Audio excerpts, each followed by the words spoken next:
সাথে সাথে একটি কথা বলতে চাই, যে গোষ্ঠীটি বিএনপিকে চাঁদাবাজ বলতে চায়, এই গোষ্ঠীটি বাংলাদেশ আজকে গোলাপানিতে মাছ স্বীকার করতে চায়। 5ই আগস্টের পরে তারা এই বাংলাদেশে 5টি ব্যাংক দখল করে নিয়েছে। কিভাবে দখল করলো? 5টি ব্যাংক। তারা ইন্স্যুরেন্স কোম্পানি দখল করেছে, ব্যাংক দখল করে, ইন্স্যুরেন্স দখল করে। তারা বিএনপির বিরুদ্ধে বলে বিএনপির নেতা কর্মীরা চাঁদাবাজ। আরে ভাই, 16 বছর আগে যেই দোকান দিয়ে বিএনপির পারমিট ছিল, সেই দোকানটি সে নিজের করে নিতে চাইতেই পারে, এটাই স্বাভাবিক।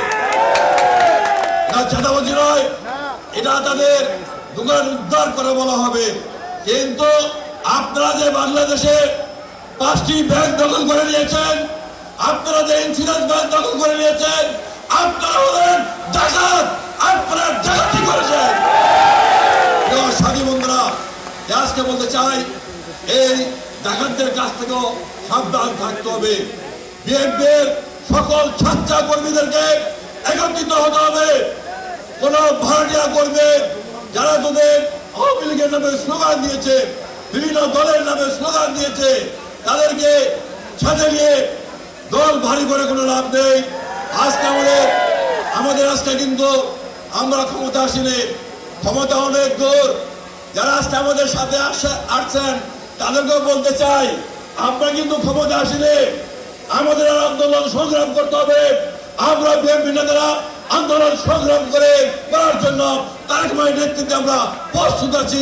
তাদের কারণে আমরা আমাদের পিছিয়ে ঘুরে কোনো লাভ হবে না।